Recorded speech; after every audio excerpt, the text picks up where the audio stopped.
Meus amados irmãos, a paz do Senhor, um bom dia. É com muita alegria que nós começamos então mais um programa, mais uma aula da nossa Escola Bíblica Dominical.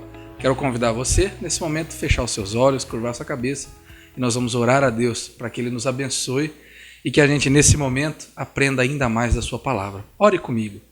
Senhor, meu Deus e meu Pai, nós te agradecemos, ó Deus, por estarmos na Tua presença nesta manhã.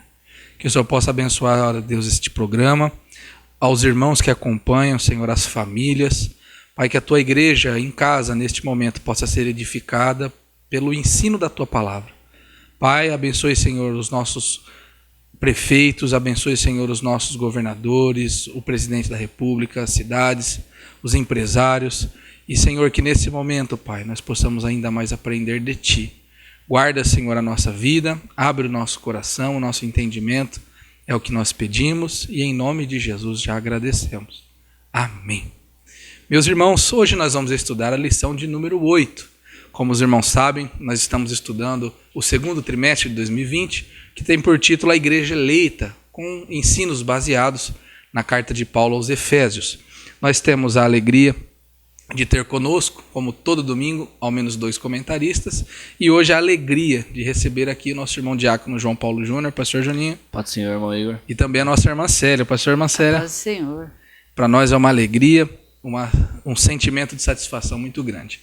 Meus irmãos, eu quero fazer um convite muito especial nesse momento. Se você está acompanhando o nosso programa, a Escola Bíblica Dominical, através do YouTube, você pode se inscrever no canal da nossa igreja, você pode compartilhar este vídeo, curtir este vídeo, para que a gente alcance mais pessoas. E se você está assistindo através do Facebook, você pode curtir a página da nossa igreja, compartilhar, comentar este vídeo. Eu tenho certeza que Deus vai continuar abençoando muito este trabalho, os cultos online, através dessa disposição dos irmãos. Também aos irmãos que estão acompanhando e que ainda não possuem a sua lição da Escola Bíblica Dominical, a sua Bíblia, e têm o desejo de adquirir, nós temos à disposição de todos a nossa livraria Fonte Viva. Os irmãos estão acompanhando aí na tela o telefone da nossa irmã Lívia, a nossa irmã Célia. Eu tenho certeza que elas vão atender você com muito carinho e você pode adquirir a sua lição, a sua Bíblia, os livros, a literatura da nossa fé para edificar ainda mais a sua vida. Fique agora então com o quadro Você Sabia?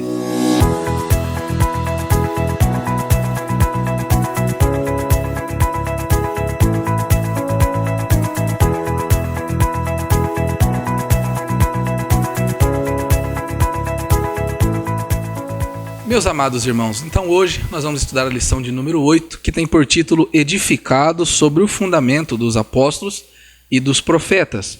O nosso textuário se encontra em Efésios, no capítulo 2, e o versículo 20, que diz assim: Edificados sobre o fundamento dos apóstolos e dos profetas, de que Jesus Cristo é a principal pedra de esquina. A nossa verdade prática diz que Jesus Cristo é a pedra basilar da igreja, que está edificada por meio dos ensinamentos dos apóstolos e do testemunho dos profetas. Fique agora, então, com a leitura bíblica em classe. Você pode acompanhar na sua lição, você pode acompanhar na sua Bíblia, no livro de Efésios, no capítulo 2, o versículo 20 ao 22, e Mateus, no capítulo 7, dos versículos 24 ao 27. Edificados sobre o fundamento dos apóstolos e dos profetas, de que Jesus Cristo é a principal pedra da esquina, no qual todo edifício bem ajustado cresce para templo santo no Senhor, no qual também vós juntamente sois edificados para a morada de Deus no Espírito. Todo aquele, pois, que escuta estas minhas palavras e as pratica, assemelhá-lo-ei ao homem prudente, que edificou a sua casa sobre a rocha. E desceu a chuva, e correram rios, e assopraram ventos, e combateram aquela casa, e não caiu, porque estava edificada sobre a rocha. E aquele que ouve estas minhas palavras, e as não cumpre, compará-lo-ei ao homem sensato, que edificou a sua casa sobre a areia.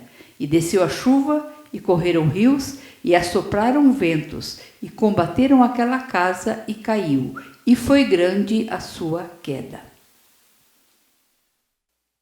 Meus amados irmãos, nós temos um objetivo geral da nossa lição, que é ensinar que Cristo é a base da igreja e estamos alicerçados na doutrina dos apóstolos e no testemunho dos profetas.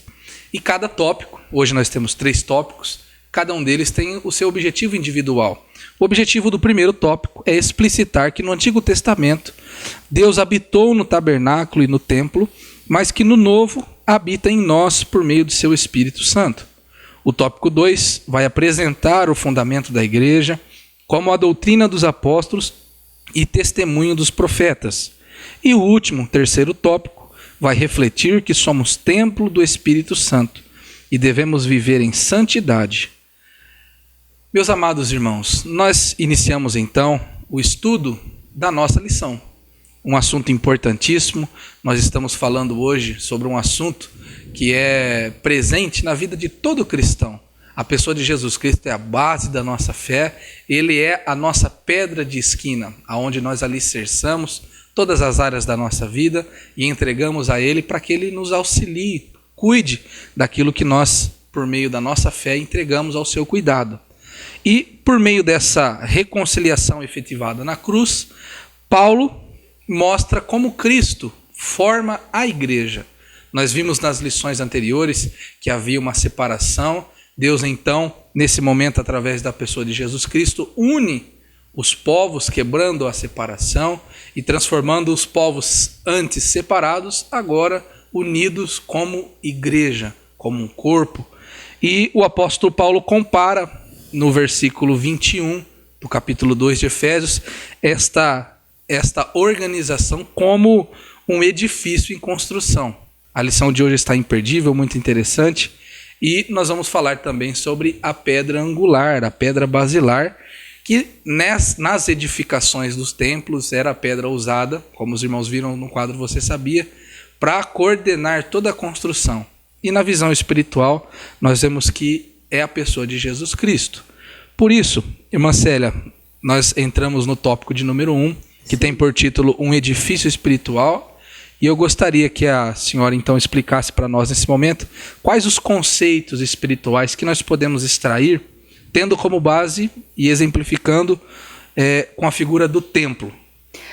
Todo edifício, toda construção, ele se inicia pelo alicerce, né? A gente não começa uma construção pelo teto, pela laje. Nós começamos pelo alicerce. E na antiguidade, esses edifícios, essas construções, ela tinha uma pedra que é chamada de pedra angular, de pedra de esquina, de pedra que fazia um ângulo reto. E ela servia tanto para unir as duas paredes, né, como também para alinhar toda a construção. E levando isso para a parte espiritual, nós podemos observar, e como o Igor já disse, que Jesus Cristo é essa pedra, é a figura dessa pedra, e o que ele fez?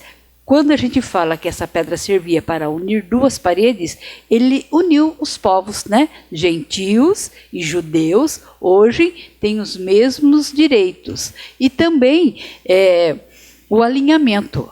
A construção espiritual que não tiver Jesus Cristo como fundamento, ela vai cair, ela não vai prosperar, porque o alinhamento é necessário para que o edifício fique bem ajustado e possa crescer, né?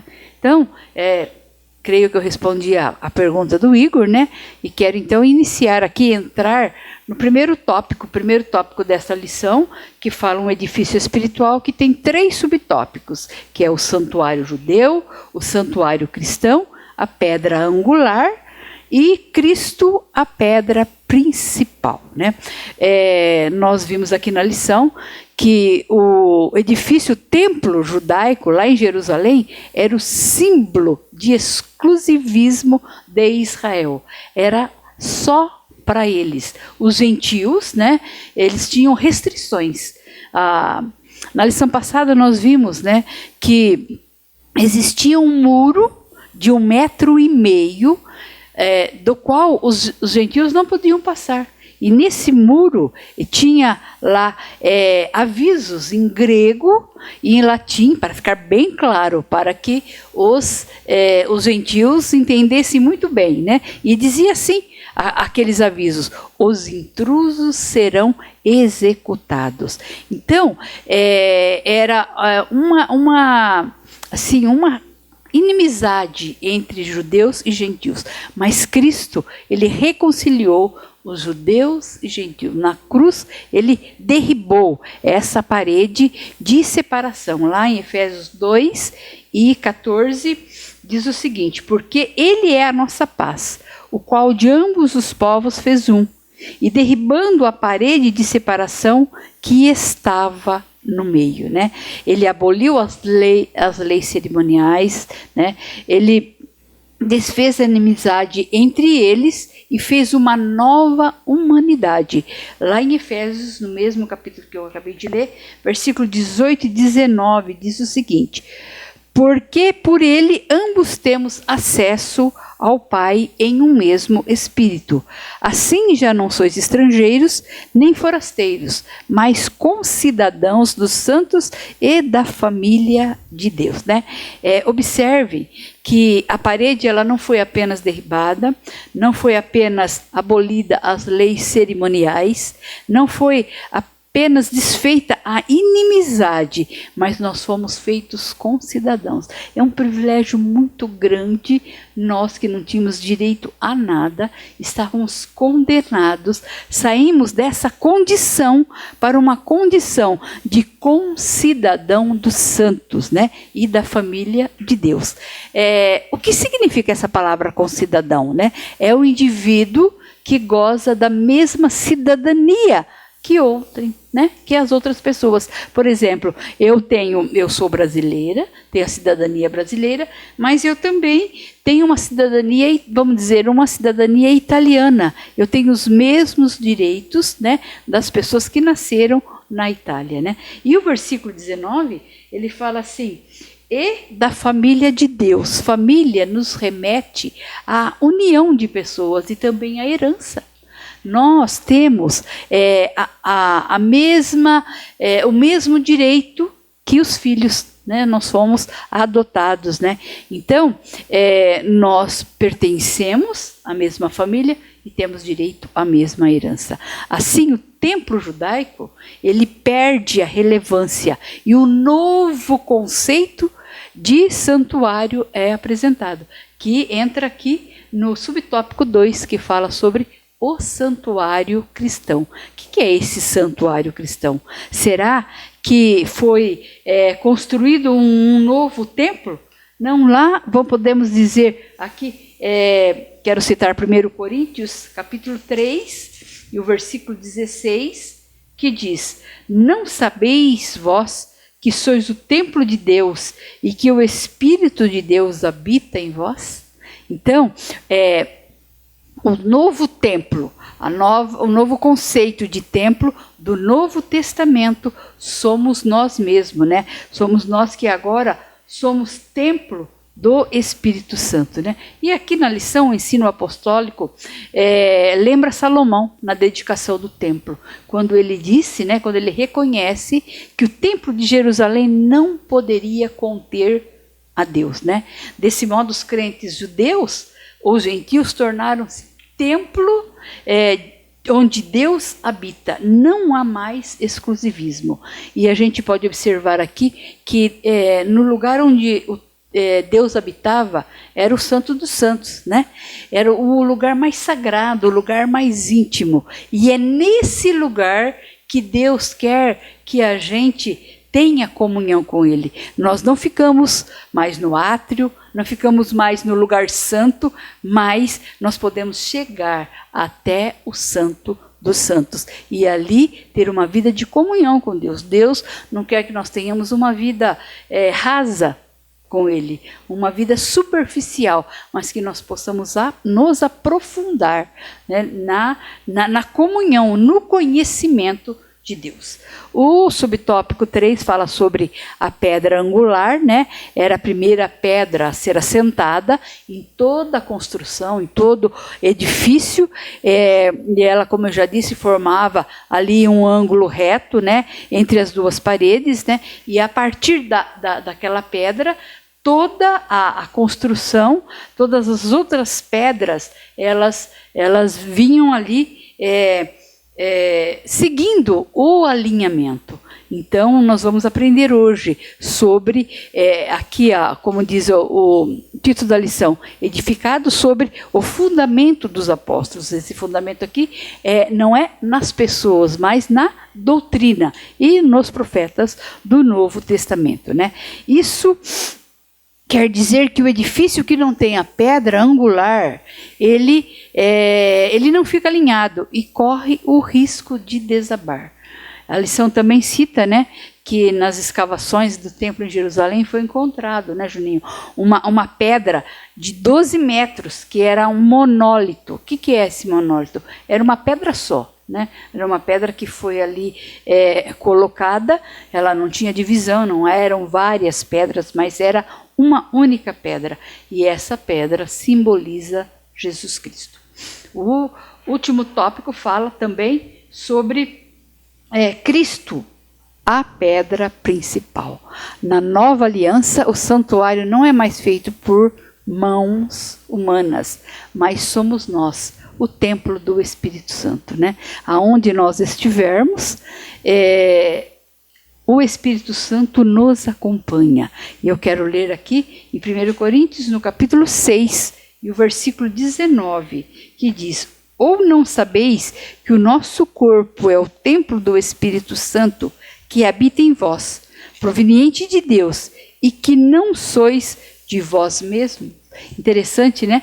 Que a partir da nossa aceitação de Jesus Cristo, o Espírito Santo, ele vem morar dentro de nós. E nós não somos mais de nós. Nós somos, não sois de vós mesmos, nós pertencemos a alguém. Alguém que é todo-poderoso, alguém que conhece todas as coisas, alguém que está em todos os lugares, né? Alguém que conhece as nossas necessidades mesmo antes da gente falar. Né, da gente até pensar, ele sabe o que nós precisamos, né? Salmo 118 e o versículo 22 também diz, né, aqui se referindo a Jesus, porque o subtítulo diz Cristo, a pedra principal. Diz o versículo 22 de Salmo 118, a pedra que os edificadores rejeitaram tornou-se a cabeça de esquina, uma referência a Cristo. Então, quero voltar a falar que a função da pedra angular é unir as duas paredes, é alinhar todo edifício. Em Jesus nós temos os dois povos unidos. Sem Cristo na construção, ela desaba e cai. Amém, glórias a Deus. Creio que os irmãos que estão acompanhando em casa têm o mesmo sentimento que eu nesse momento, né? De gratidão por termos recebido esta pedra de esquina. Quando nós lemos em Mateus 7, a passagem da nossa leitura bíblica em classe, nós vemos a importância, né, de nós basearmos os nossos pensamentos, as nossas decisões na pedra, que é a pessoa de Jesus Cristo. A irmã Célia citou o Salmo 118, e o versículo 22, que o salmista identifica Jesus Cristo como a pedra de esquina. Mas o interessante de nós até incrementarmos nesse comentário é que em Marcos, no capítulo 12, no versículo 10, o próprio Jesus Cristo se identifica como esta pedra.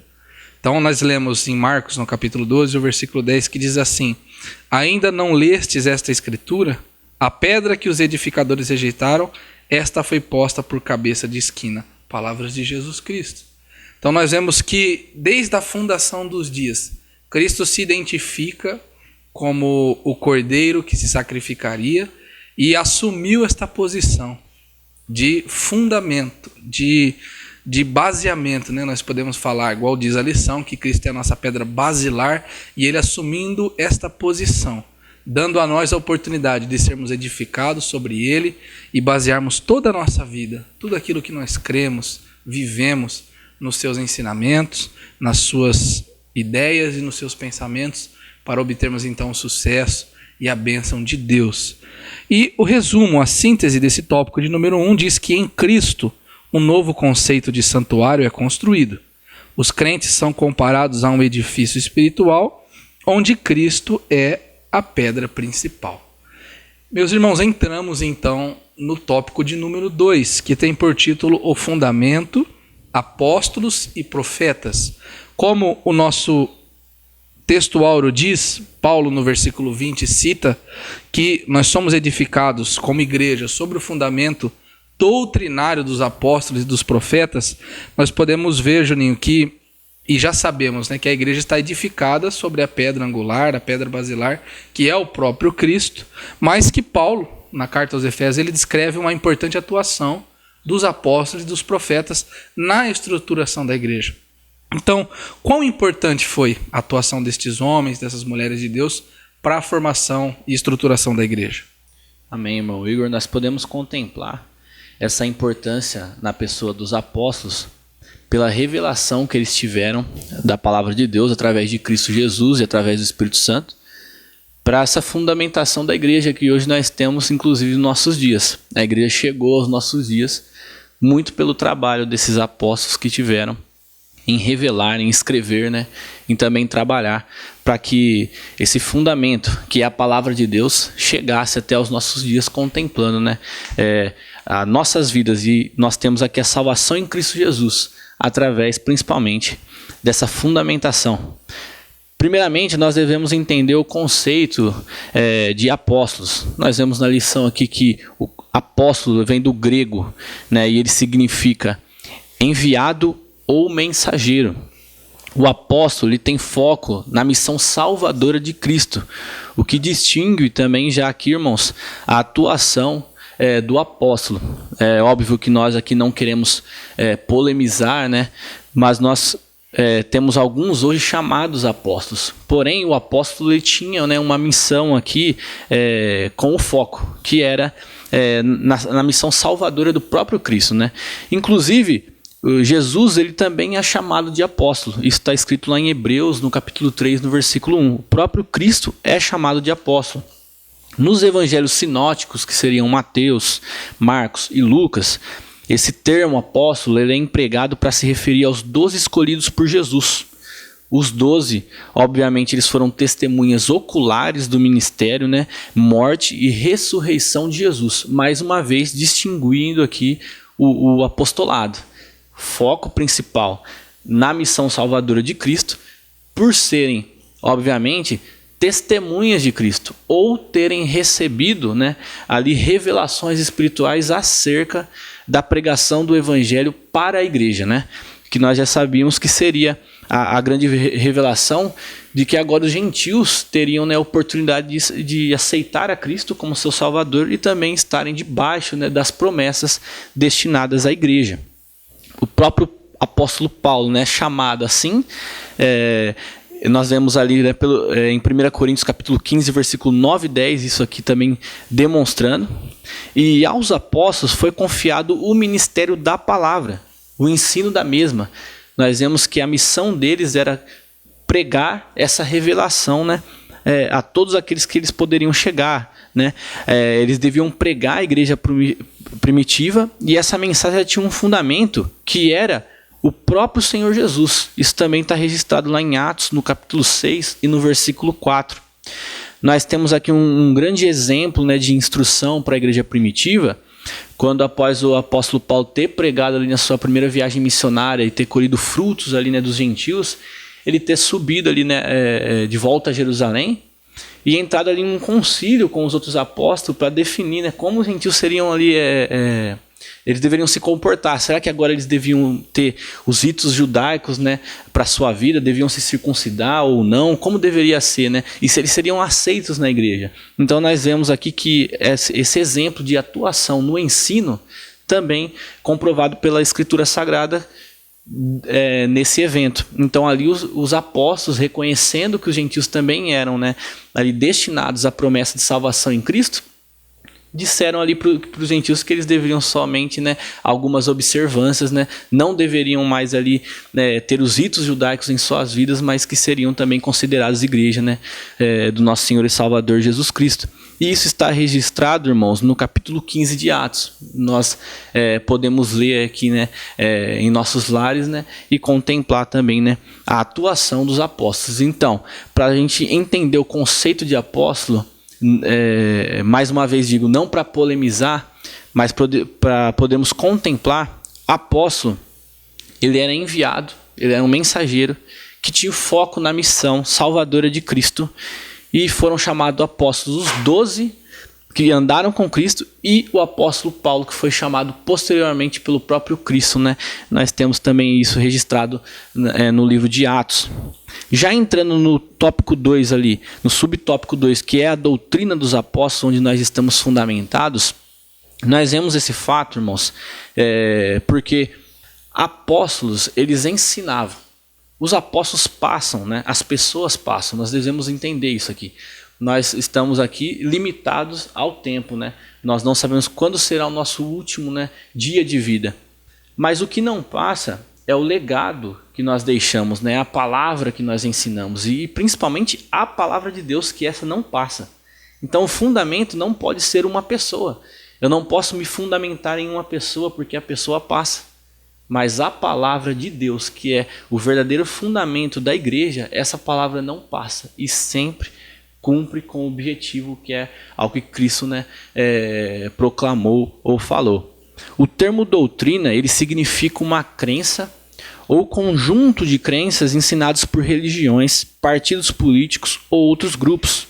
Em outras palavras, nós podemos dizer que a doutrina é o conjunto de princípios que servem de base a um sistema.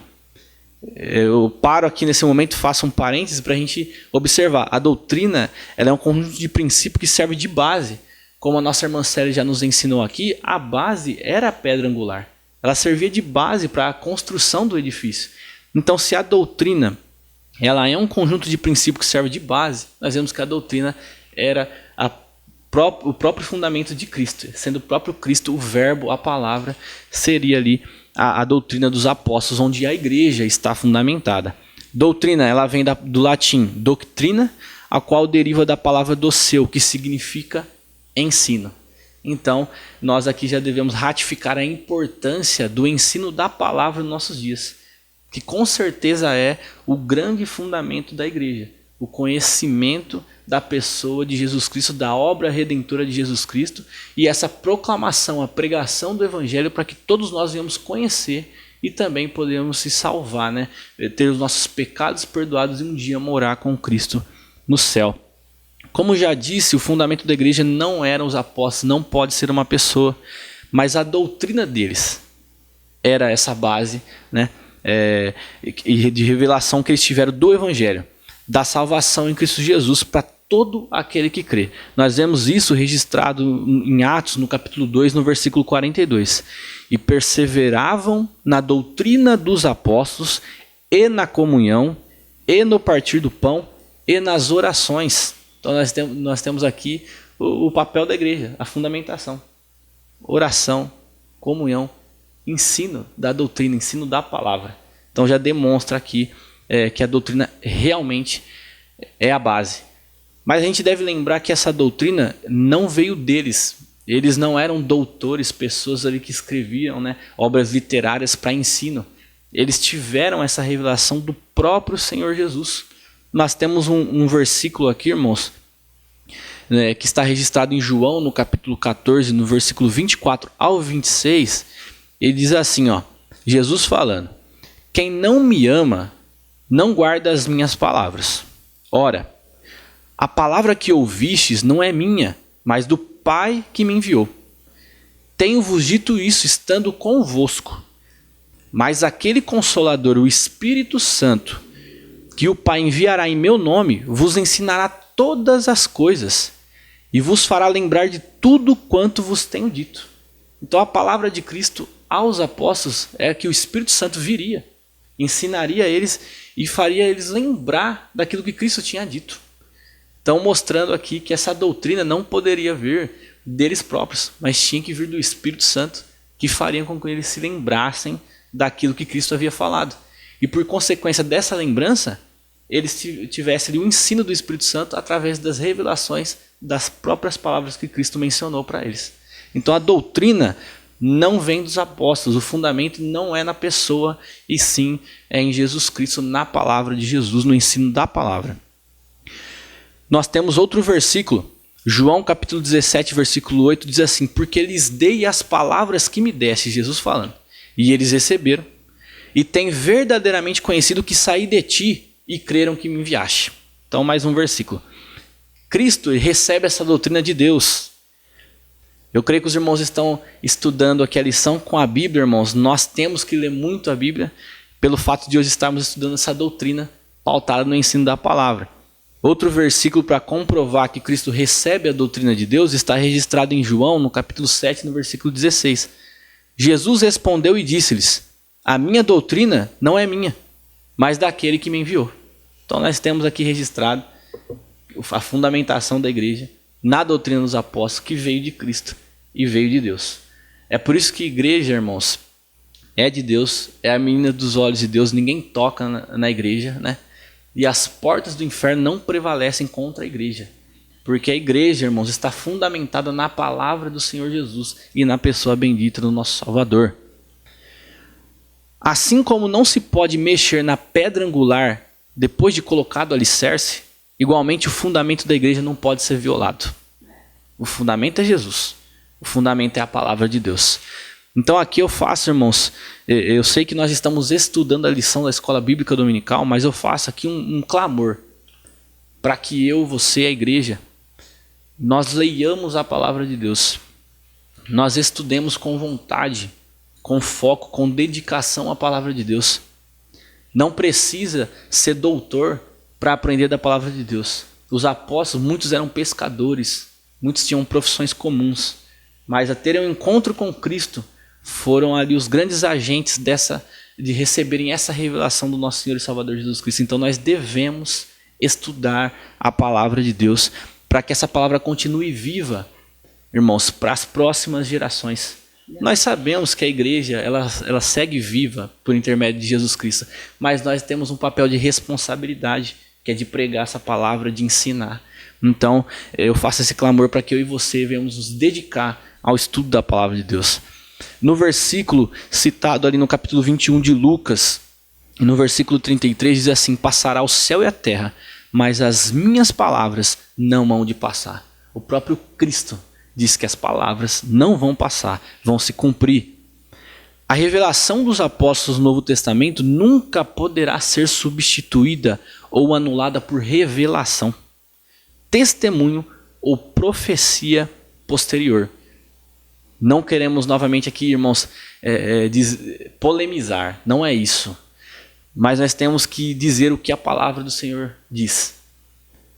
A revelação dos apóstolos nunca pode ser substituída por revelação. Outra revelação, testemunho ou profecia posterior. Nós devemos ficar com a palavra. Nós temos o versículo que Paulo cita lá em Gálatas, no capítulo 1 e 8, que deixa comprovado isso. Mas ainda que nós mesmos, ou um anjo do céu, vos anuncie outro evangelho, além do que já vos tenho anunciado, seja anátema. O que significa anátema? Seja posto de lado, excluído. Nem se eu mesmo pregar um outro evangelho, eu tenho que ser excluído, rejeitado. Porque a maior revelação é exclusividade das escrituras sagradas. E não pode ser nunca, jamais substituída por qualquer outra revelação ou profecia posterior. Eu gostaria de ler alguns versículos aqui, irmãos, para deixar extremamente comprovado isso, que está citado em 1 Timóteo, no capítulo 6, versículo 3 ao 5, olha o que Paulo ensina.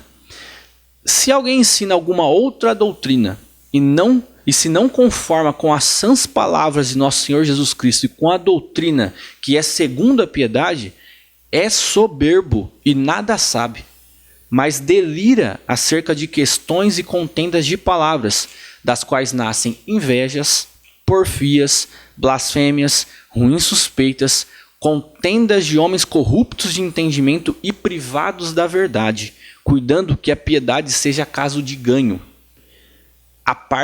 Aparta-te dos tais. Nós vemos a comprovação. Outro versículo, irmãos, citado em 1 Timóteo no capítulo 4, versículo 1 e 2, diz assim: mas o Espírito expressamente diz que, nos últimos tempos, apostatarão alguns da fé, dando ouvidos a espíritos enganadores e a doutrinas de demônios, pela hipocrisia de homens que falam mentiras, tendo cauterizada a sua própria consciência.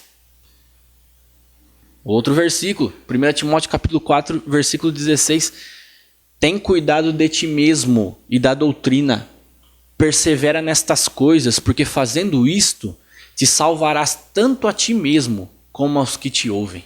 Então, o cuidado, a fundamentação está registrada pela própria palavra de Deus. Olha o quanto que é o tamanho da nossa responsabilidade de permanecer na palavra, de estudar a palavra e pregá-la.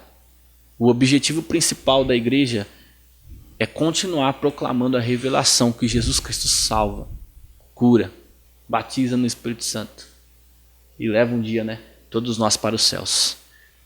Tópico 3, irmãos, rapidamente aqui, nós temos aqui o testemunho dos profetas. Profeta vem do grego profetes e significa proclamador e intérprete da revelação divina. A igreja é edificada sobre a revelação original e infalível de Cristo aos primeiros apóstolos e profetas. A estes foi revelada a compreensão do mistério que no passado era oculto. Aqui, quando nós falamos o passado, nós estamos nos referindo ao Antigo Testamento, que erradamente, irmãos, é atribuído à questão de que o Antigo Testamento ele não pode ser relevado em grande importância, porque nós vivemos o tempo da graça. Isso é abolido entre nós. O Antigo Testamento ele revelava o Novo Testamento. E o Novo Testamento é comprovado pelo Velho Testamento. Então, antes era oculto. Está lá, registrado no Antigo Testamento também, a obra salvadora de Jesus Cristo, mas por tipos, por tipologia, por representações. E no Novo Testamento já é a própria revelação comprovada. E o testemunho dos profetas que nós estamos citando aqui é dos profetas do Novo Testamento. A revelação era de que os gentios tinham igual posição no corpo de Cristo e eram participantes da promessa. E isso foi revelado pelo Espírito aos profetas neotestamentários. O testemunho dos profetas é a revelação do Evangelho. Eles falaram e escreveram com a inspiração do Espírito Santo. 2 Pedro, no capítulo 1, versículo 21, diz assim: porque a profecia nunca foi produzida por vontade de homem algum, mas os homens santos de Deus falaram inspirados pelo Espírito Santo. Então, nós já podemos distinguir também aqui, irmãos, alguns chamados profetas hoje. Nós vemos aqui que a profecia ela nunca é produzida por vontade humana. Ela vem de Deus, vem do Espírito Santo. E esses homens do Novo Testamento, chamados profetas, escreveram e falaram inspirados pelo Espírito Santo, que está registrado, como nós podemos ver nos livros ali do Novo Testamento. 2 Timóteo capítulo 3, versículo 16 e 17. Toda escritura divinamente inspirada é proveitosa para ensinar, para redarguir, para corrigir, para instruir em justiça, para que o homem de Deus seja perfeito e perfeitamente instruído para toda boa obra. E aqui, irmãos, nós concluímos esse tópico do fundamento, ratificando a importância do estudo da palavra de Deus. Amém. Enquanto o Juninho estava falando, eu me lembrei da passagem de João 10, Juninho, os versículos 26 e 27. O próprio Jesus falando, Vós não sois as minhas ovelhas, porque não conhecem, não ouvem a minha voz. Mas as minhas ovelhas me são conhecidas porque ouvem a minha voz e fazem o que eu vos mando. O interessante, irmãos, de nós entendermos nesse tópico 2 é que a importância de nós aprendermos a palavra de Deus está justamente ligada ao exercício da nossa fé. Eu, assim como os irmãos, cresci desde pequeno sempre ouvindo os dirigentes, os pastores, frisando quase que diariamente a importância de nós cristãos estarmos no culto de ensino, na escola dominical, que são os trabalhos essenciais para quem quer ter intimidade e comunhão com Deus. Então, os irmãos que estão acompanhando aí, nós que estamos aqui fazendo esse trabalho da escola bíblica dominical, somos privilegiados. Quantas igrejas hoje não têm mais escola dominical, cultos de ensino? Hoje, infelizmente, muitas igrejas pregando um evangelho um pouco deturpado que não prioriza o ensino da palavra de Deus. Nós somos ovelhas de Cristo e conhecemos a Ele porque ouvimos a sua voz. E a voz de Cristo está hoje nos nossos lares, nas nossas mãos, através da palavra de Deus revelada a nós, através dos escritores e homens de Deus que trouxeram ela até nós. Meus irmãos, a síntese, o resumo desse tópico 2 é que a igreja está edificada sobre a pedra angular, que é o próprio Cristo. O seu fundamento é a doutrina dos apóstolos e o testemunho dos profetas bíblicos. E nós chegamos então ao nosso terceiro e último tópico, que tem por título Edificados para Morada de Deus.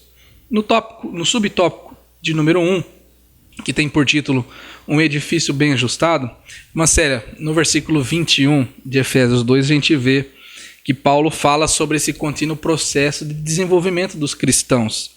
Qual que é o resultado quando um cristão pode ser chamado de um edifício bem ajustado?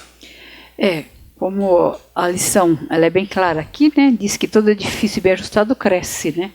Porque se ele não tiver ajustado, logo ele vai estar desabando, né?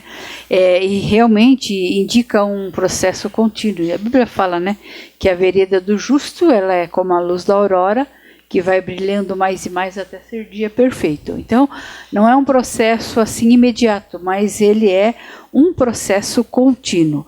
E lá em Colossenses, o capítulo 2, o versículo 2, acho interessante, porque começa-se uma construção, como nós dissemos, né, já com a pedra angular ou então uma coluna, nos dias de hoje é o que se usa, mas ela tem vários ingredientes. E em Colossenses capítulo 2 e o verso 2 diz o seguinte: para que os seus corações sejam consolados e sejam unidos em amor e enriquecidos da plenitude da inteligência, para conhecimento do mistério de Deus. Após ser colocada ali aquela pedra angular, ela precisa de outras pedras, né? Cada uma tem a sua função.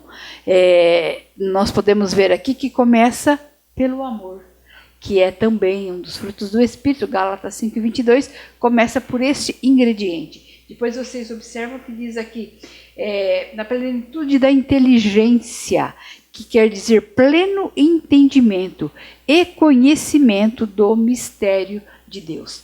Todo tijolinho que faz parte daquele edifício, para que ele esteja bem ajustado, ele tem que ter amor, tem que ter pleno conhecimento e ter conhecimento do mistério de Deus, né? Saber aonde essa construção vai chegar. Né? Nós podemos citar assim um tijolo, ele vai dizer assim, não, mas essa parede não precisa ser tão alta, essa parede pode ser baixinha, porque muitas vezes ele não tem o conhecimento do mistério, aonde que vai chegar esse edifício. Nós conhecemos edifícios altíssimos, né? Então, cada uma precisa de um ingrediente. O que é um ingrediente material? Nós precisamos de pedra, precisamos de ferro, precisamos de cimento, várias coisas para que esse edifício fique bem alicerçado. Lá em 1 Coríntios, né, capítulo 1 e o versículo 10, também fala de várias coisas sobre esses ingredientes que devem ser usados ali para que o edifício fique bem ajustado. Diz o seguinte: rogo-vos, porém, irmãos, pelo nome de nosso Senhor Jesus Cristo, que digais todos uma mesma coisa, e que não haja entre vós dissensões. Antes, sejais unidos em um mesmo sentido e um mesmo parecer. Né? Olha que interessante, né? Os tijolos colocados numa construção, eles têm que ter um acordo, né? Um tijolo não pode dizer assim, olha, eu não quero ficar aqui na parte de baixo, né? Eu não quero fazer parte do alicerce que não vai nem aparecer. Eu quero ficar lá em cima, né? Mesmo sabendo que o tijolo não vai aparecer quando vier a parte do acabamento, né? Mas que ele é importante também. Então aqui fala em Coríntios 1:1-10, falar a mesma coisa, é concordar com os outros no que falam, é haver entendimento. E aqui fala também de união. Não haver dissensões, não haver divisões. Não, eu não fico aqui, um tijolo não pode dizer assim, a parede é de, como eles usam o termo, de meio tijolo, né? Que é feito deitadinho assim. Aí um tijolo fala assim, não, mas eu quero ficar virado assim, né? Que é usado na parede de um tijolo. É uma parede mais forte, mas para aquela parede não é para ser feita assim. Todos têm que aceitar a orientação do construtor e se colocar na posição que ela deve ficar para que o edifício seja bem ajustado. Ainda citando 1 Coríntios 1:10, diz assim, unidos no mesmo sentido, no mesmo parecer, né? Que significa mesma disposição mental e mesmo parecer, né? Nós termos os mesmo objetivo, né? A gente enxergar aonde nós vamos chegar e contribuir com a nossa parte. A pedra maior não somos nós, a pedra maior é Cristo. Nós somos apenas tijolinhos, né? Que nós estamos aqui contribuindo para esta construção.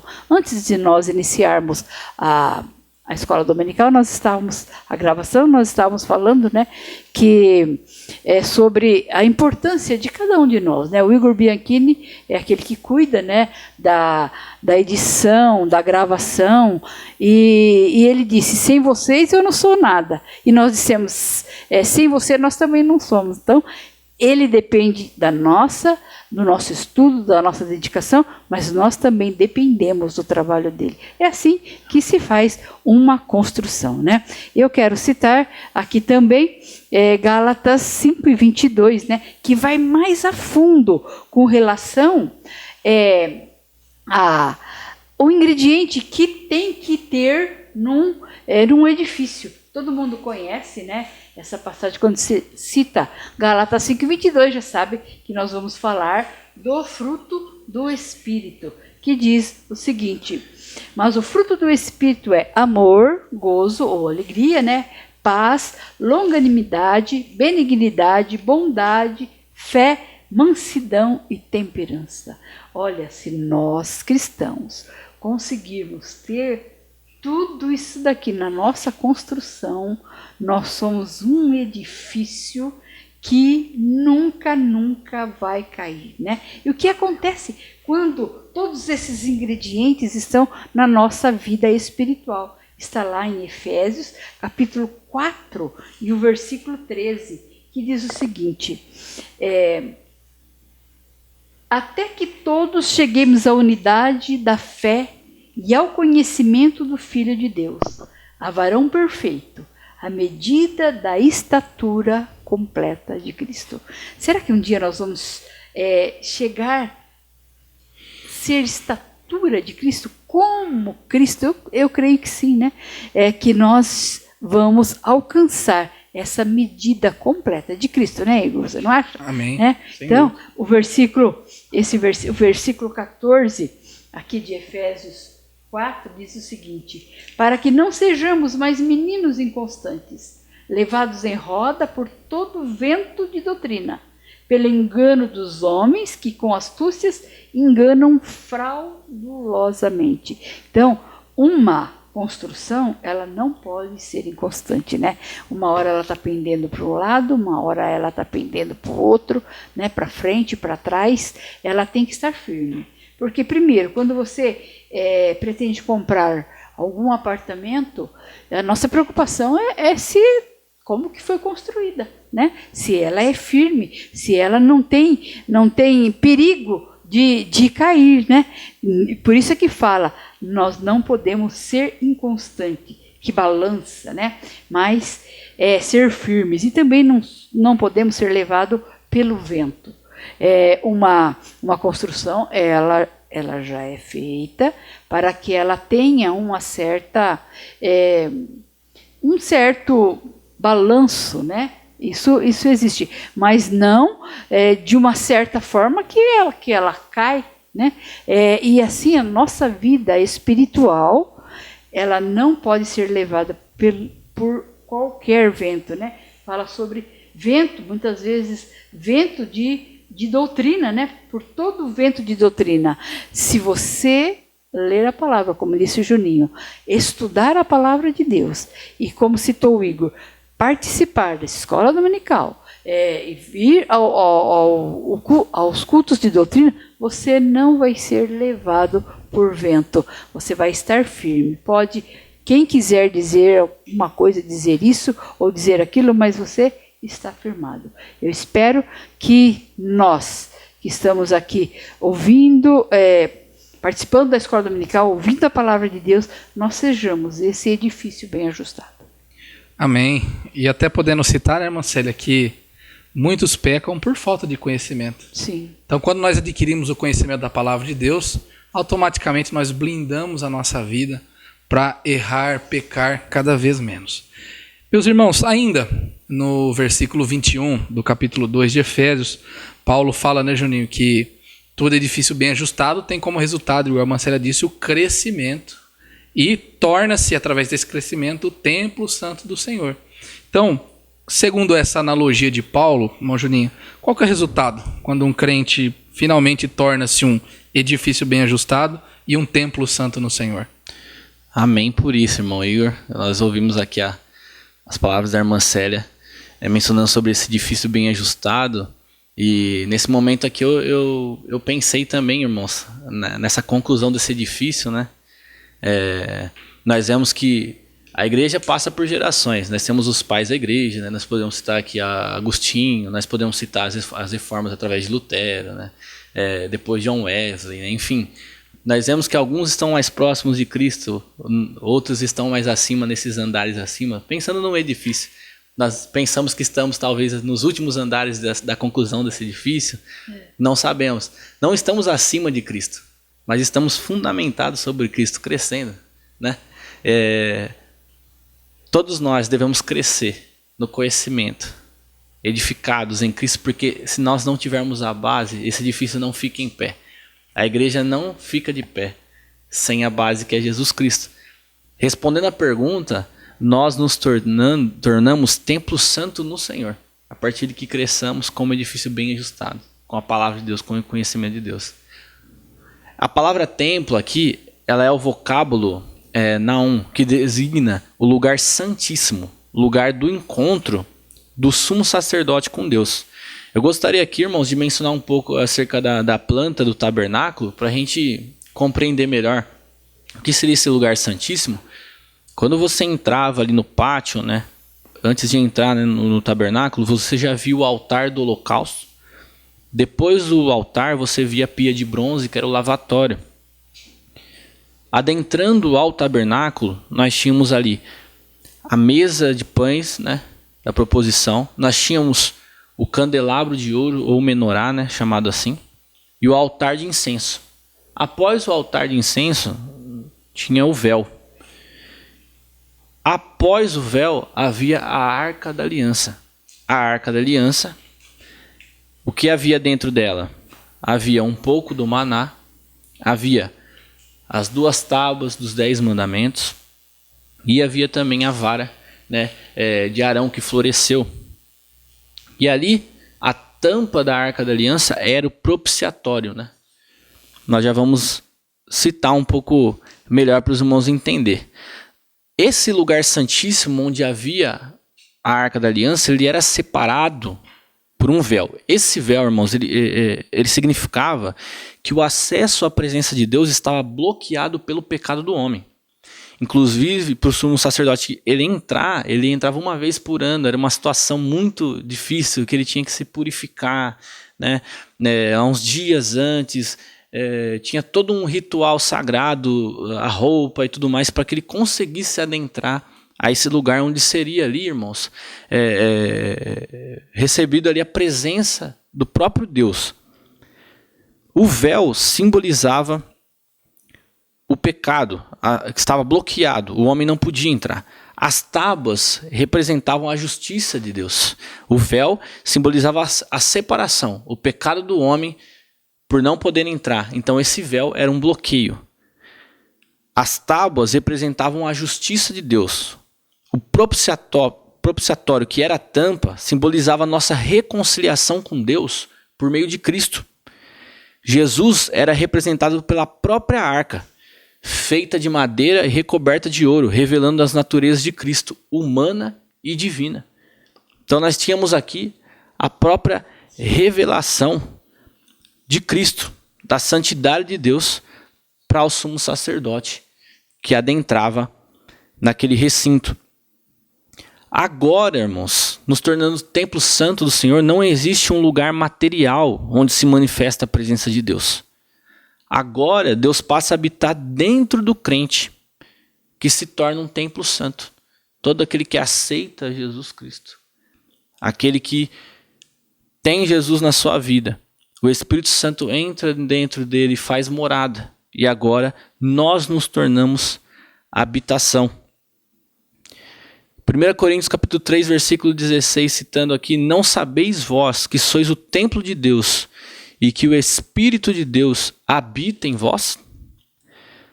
Não necessitamos mais de sacrifícios, de rituais para ter acesso à presença de Deus. Nós podemos viver em comunhão com Cristo. Agora nós nos tornamos morada de Deus no Espírito. Nós temos alguns versículos aqui, irmãos, Hebreus no capítulo 4, versículo 14 ao 16. Visto que temos um grande sumo sacerdote, Jesus, Filho de Deus, que penetrou nos céus, retenha firmemente a nossa confissão, porque nós temos um sumo sacerdote que não possa compadecer-se das nossas fraquezas, porém um que, como nós, em tudo foi tentado, mas sem pecado. Cheguemos, pois, com confiança ao trono da graça, para que possamos alcançar misericórdia e achar graça, a fim de sermos ajudados em tempo oportuno. Então agora, irmãos, nós temos esse livre acesso. Não temos mais um véu de bloqueio. Porque quando Jesus Cristo ele morre, ele dá o brado ali na cruz do Calvário, no seu sacrifício vicário, esse véu, né, ele se parte. E ali agora, irmãos, nós temos o livre acesso à presença de Deus através do sacrifício de Cristo. Antes nós não poderíamos entrar porque nós não éramos justificados por Cristo.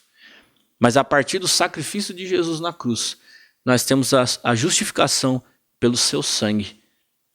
Antes o sacerdote entrava, borrifava o sangue para ali se cumprir o ritual, né? Como prova de que alguém tinha sido morto, né?